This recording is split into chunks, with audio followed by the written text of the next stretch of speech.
7 miles down, pressure crushes steel in seconds. No sunlight has ever reached that deep. Nothing should survive there, let alone carry proof of anything from the surface. Then scientists studying tiny scavengers, not pollution, pulled samples from the deepest trench on Earth. Inside their bodies was something that never should have traveled that far down. The place fewer humans have touched than anyone admits. There is a popular saying that gets repeated in documentaries all the time, that more people have walked on the moon than have visited the bottom of the ocean. It sounds dramatic, and it has been repeated by respected voices for decades, including in Nature, documentaries narrated by David Attenborough. It is also, according to actual research from deep-sea scientists, simply not true. Only 12 people have ever set foot on the moon, and 24 total have traveled there, including the astronauts who orbited without landing.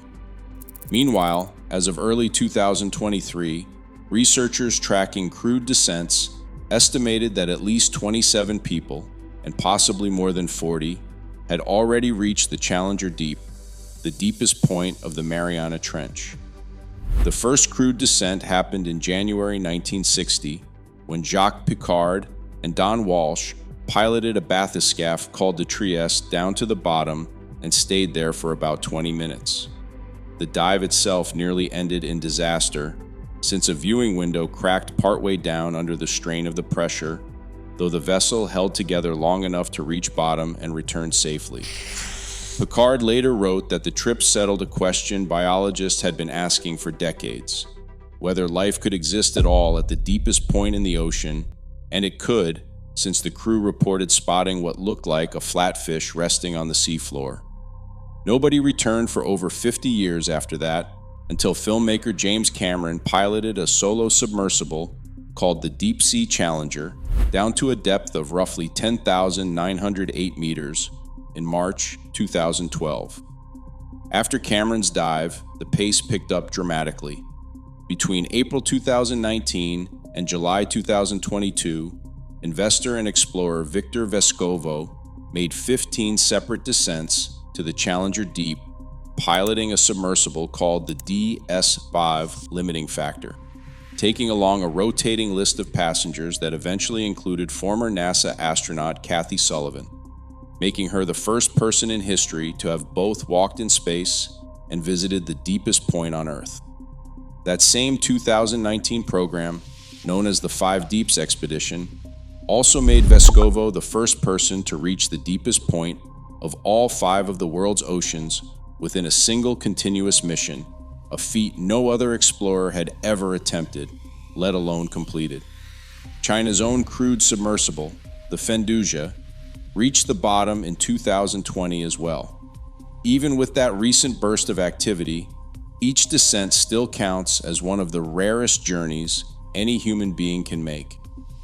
A single trip to the Challenger Deep requires a purpose-built pressure hull, months of preparation, and a support ship stationed hundreds of kilometers from the nearest port, which is part of why the total headcount stayed stuck in single digits for over 50 straight years between the Trieste and Cameron's solo dive.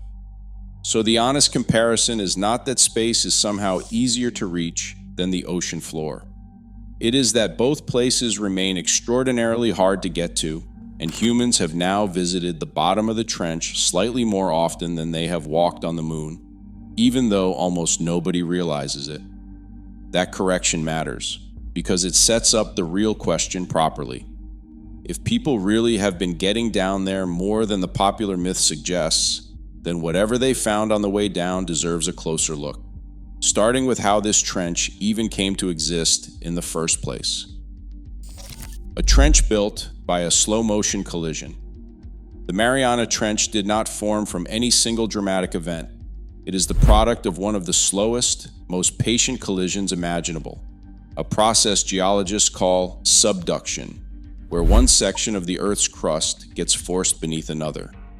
In this specific location, the Pacific Plate, which is older, colder, and denser than its neighbor, is being pushed down beneath the smaller Mariana Plate at a rate of roughly 6 centimeters a year about the speed a fingernail grows. That process has been running continuously for more than 50 million years, and the trench is essentially the crease left behind where the two plates meet and one dives underneath the other. This exact stretch of ocean sits inside a larger system geologists call the Izubonin-Mariana subduction zone, which stretches north from Guam all the way up toward Japan. As the Pacific plate sinks deeper into the Earth's mantle, the melting rock it generates rises back up to the surface further inland, which is exactly what built the volcanic islands of the Mariana Chain sitting just west of the trench itself.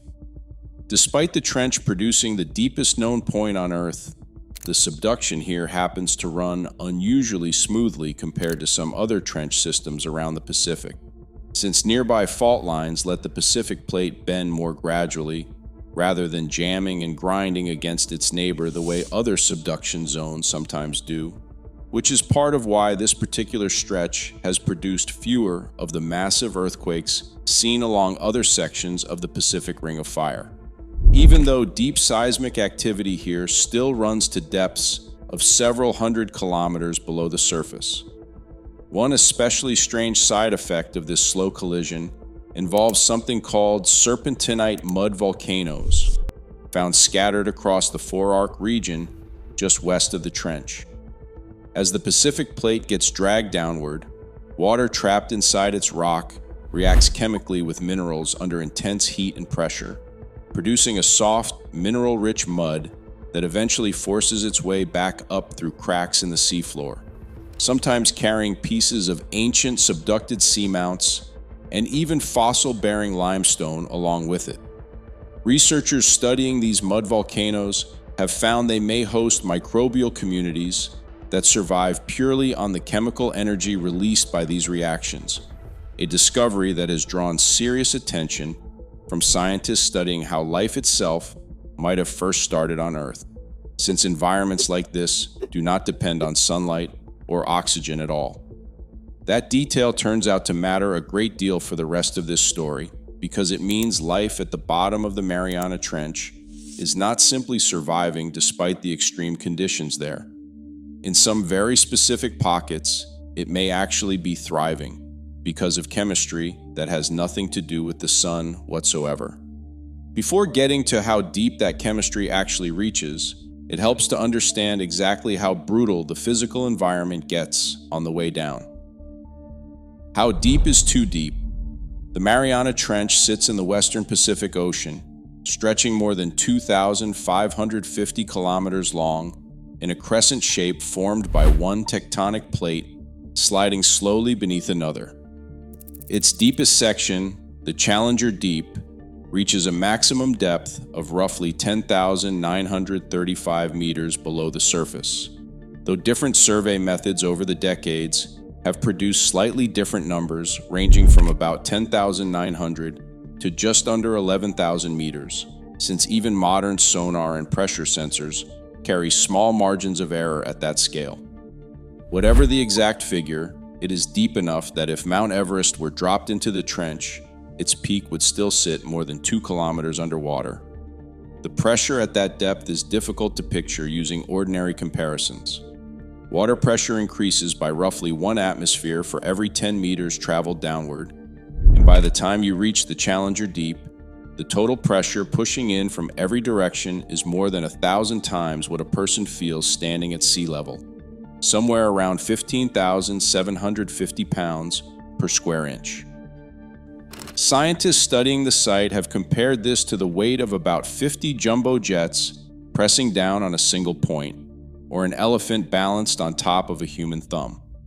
At that pressure, seawater itself gets squeezed nearly 5% denser than it is near the surface, since even water molecules get pushed closer together under that much force. The temperature down there stays just above freezing, usually somewhere between 1 and 4 degrees Celsius, despite the trench sitting in a tropical part of the Pacific Ocean thousands of kilometers from either pole. No sunlight reaches anywhere close to this depth. The last trace of visible light disappears within the first couple hundred meters below the surface, meaning the bottom of the Mariana Trench has existed in total, permanent darkness for as long as the trench itself has existed.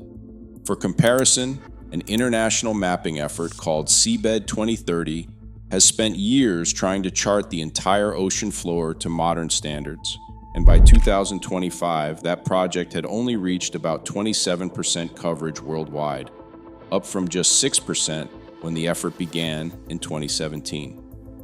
That pace means humanity still understands the broad shape of the moon's surface far better than it understands most of its own ocean bottom, even setting aside the exaggerated version of that claim about crude visits. Cold, dark, and crushing all at once is already a brutal combination on its own, and it raises an obvious question that takes the story somewhere unexpected.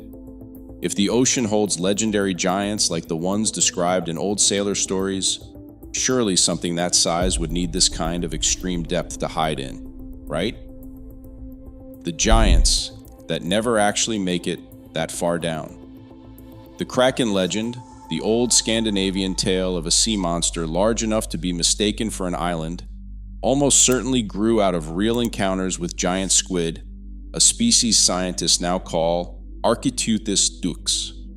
Norwegian sailors described a creature capable of wrapping its arms around an entire ship and dragging the crew under in seconds. And for centuries, most naturalists dismissed those stories as pure exaggeration born from fear and long months at sea.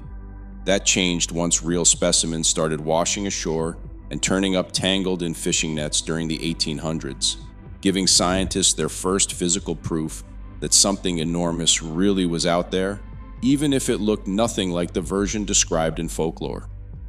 Females can stretch to roughly 13 meters when measured out to the tips of their long feeding tentacles, and nobody photographed one alive until Japanese researchers managed it in 2004 at a depth of about 900 meters in the North Pacific. Video of a live adult in open water did not exist until 2012, again captured in the North Pacific using a submersible that tracked the animal down to similar depths. The giant squid's eyes are among the largest of any animal alive, and scientists believe they evolved not primarily to hunt prey, but to spot the approaching shapes of predators, chiefly sperm whales, from a distance in nearly total darkness. Even that legendary animal only lives down to about 1,000 meters at most, nowhere close to the trench floor.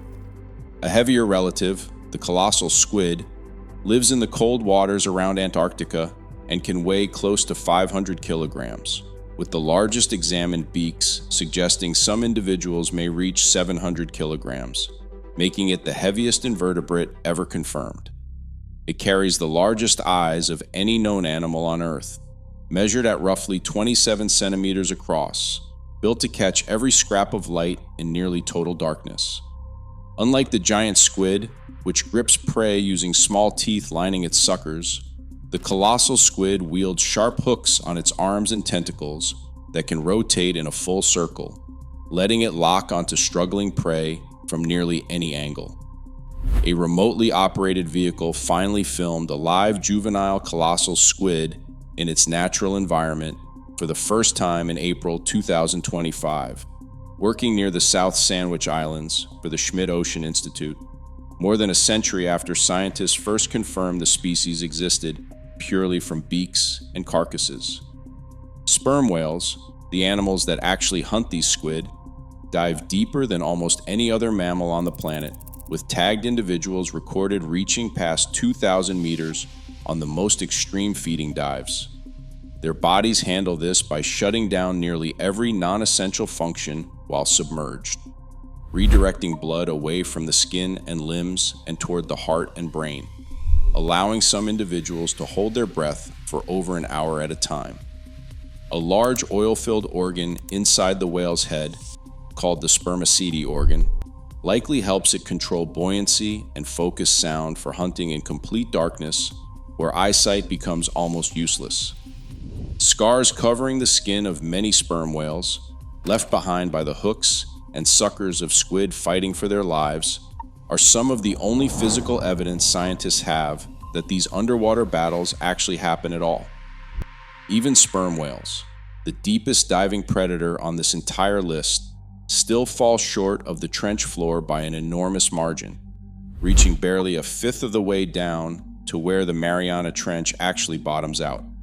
So every legendary giant that inspired centuries of sea monster stories turns out to live in a relatively narrow, almost shallow band of ocean compared to the true Hadal depths of the trench. That gap between where the famous monsters actually live and where the trench floor sits is exactly where the real story gets stranger, because something is still down there, just not anything resembling a myth.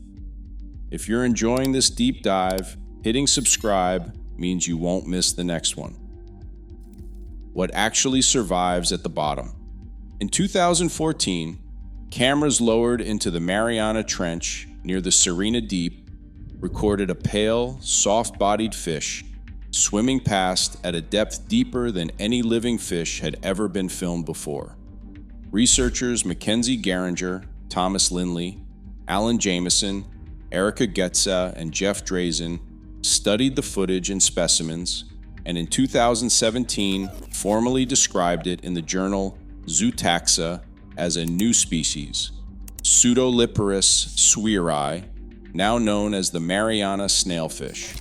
It has no scales and a soft, almost jelly-like body, built to work with the surrounding pressure instead of fighting it with a hard shell that would simply crack under that much force. The chemistry keeping that fish alive is worth understanding on its own. Scientists have identified a natural compound called trimethylamine oxide, sometimes grouped with a broader family of chemicals called piezolites, that builds up inside the cells of deep-sea fish like this one. These compounds help keep protein stable and properly folded, even as crushing pressure tries to force them apart at the molecular level. Researchers have noticed a striking pattern across many deep-sea species.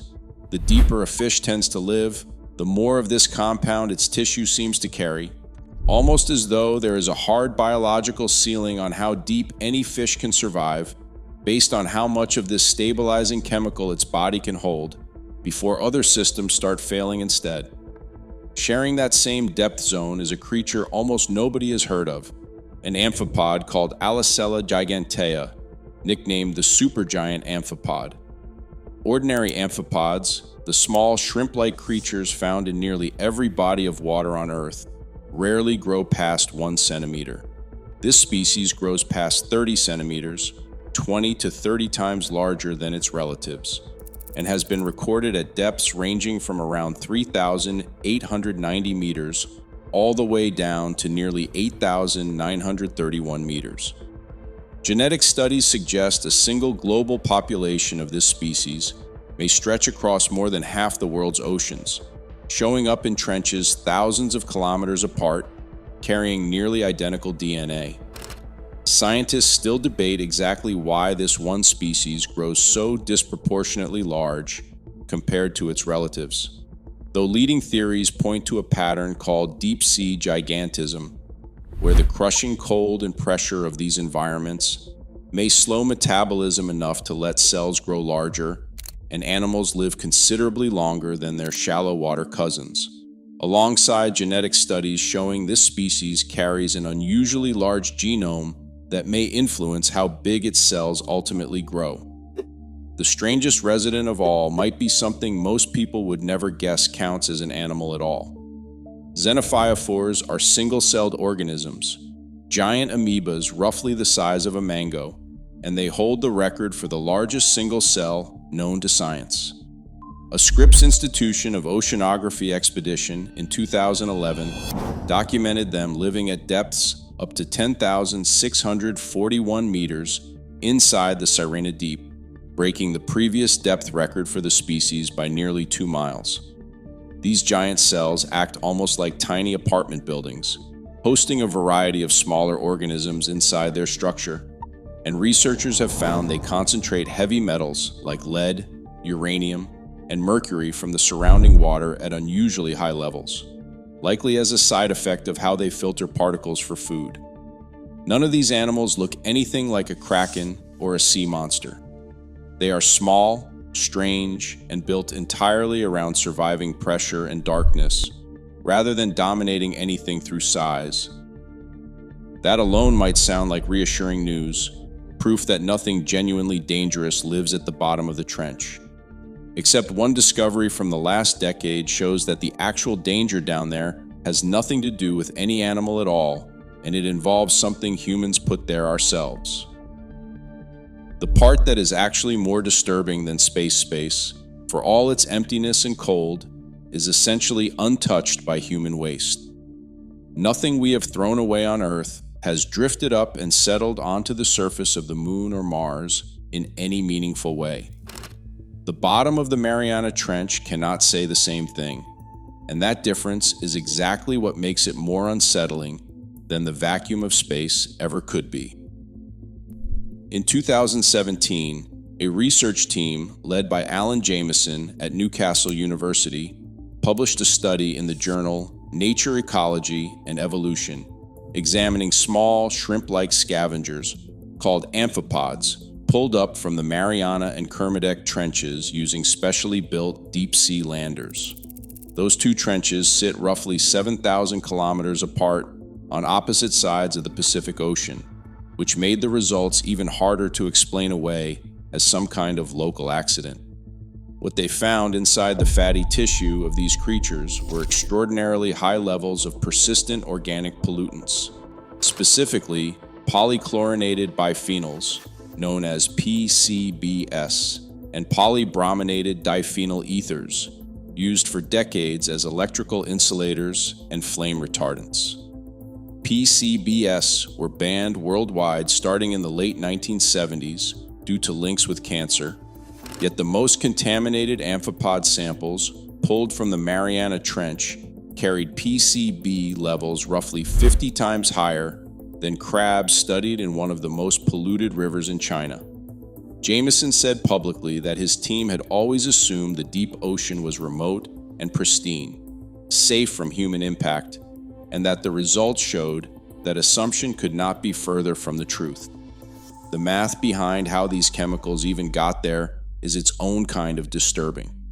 Researchers estimate that roughly 1.3 million tons of PCBs were manufactured worldwide between the 1930s and the 1970s, used across paints, plastics, and electronics. About 65% of that total is believed to still sit safely inside landfills or electrical equipment today. The remaining 35% was released into the wider environment, and since these compounds resist natural breakdown for decades, they eventually worked their way into rivers, coastlines, and ultimately the open ocean. Once a pollutant sinks far enough, the deep trenches essentially function as a final resting place, since there is nowhere left for the material to go once it settles onto the seafloor thousands of meters down. The amphipod species involved, called Hirondelia gigas, survives by scavenging almost any organic material that sinks down from the surface, meaning it eats whatever drifts down through 11 kilometers of open water, pollutants included. Once a chemical like this settles into ocean sediment at that depth, there is nowhere left for it to go. It just accumulates, decade after decade, in one of the only places on the planet nobody visits often enough to clean it up. On top of the chemical contamination, explorer Victor Vescovo has personally reported seeing plastic bags and candy wrappers resting on the trench floor during his dives, and other expeditions have documented items as mundane as beer cans, and reportedly even a discarded can of Spam, sitting quietly at the deepest point on Earth. That is the actual horror story hiding at the bottom of the ocean, and it has nothing to do with monsters. Somewhere on the moon, there is no pollution problem, because almost nothing from Earth has ever reached it in any real volume. Somewhere 7 miles beneath the Pacific Ocean, in one of the most inaccessible places humans have ever managed to visit, banned industrial chemicals and plastic trash already got there first, decades before most scientists even thought to check. Understanding how life manages to survive at all in an environment already contaminated like this makes the final piece of this story even more remarkable. Life without a single ray of sunlight. Almost every food chain on the surface of the Earth ultimately traces back to sunlight, since plants and algae use it to produce energy that eventually feeds everything else up the chain. None of that works at the bottom of the Mariana Trench, where sunlight has never once reached in the entire history of the planet. Instead, most of the food supply down there comes from what scientists call marine snow, tiny scraps of dead organic material drifting down from the surface over the course of weeks or months before finally settling on the trench floor. The Mariana region also hosts unusual geological features that support life in stranger ways. Active mud volcanoes and vents in this part of the Pacific release liquid sulfur and carbon dioxide directly from the seafloor, tied to the same serpentinite chemistry produced by the slow subduction process building the trench itself. And microbial communities have adapted to draw energy from those chemical reactions instead of sunlight, a process called chemosynthesis. Heterotrophic and chemoautotrophic bacteria are now understood to be the dominant form of life throughout the Hadal Zone, the technical name scientists use for the deepest ocean trenches, quietly breaking down whatever organic material reaches them and recycling nutrients back into an ecosystem that never sees daylight.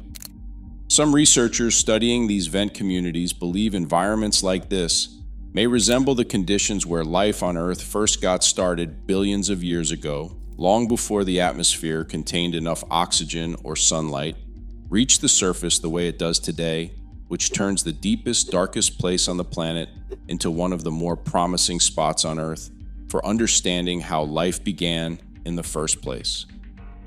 Just over a quarter of the world's ocean floor has ever been mapped in detail, and researchers are still describing new species from Hadal depths on a fairly regular basis, including the first ever footage of a live colossal squid captured only in 2025, over a century after scientists first confirmed the species existed from washed-up remains. Every trip back down adds another piece to a picture that keeps turning out stranger and occasionally sadder than expected. So what is actually down there? No giant squid, no colossal squid, and no sperm whale has ever been confirmed at the true bottom of the Mariana Trench. What has been confirmed is a pale snailfish holding the depth record for any living fish, a supergiant amphipod nearly 30 times larger than its relatives, single-celled organisms the size of a mango, and banned industrial chemicals that reached the deepest point on Earth decades before most people even knew to look for them there. Space stays clean simply because almost nothing from Earth has ever reached it. The trench cannot say the same, and that is the part that makes it worse than anything floating quietly through the dark of outer space. If this kind of deep ocean mystery is your thing, subscribing helps more of these stories reach you the moment they come out.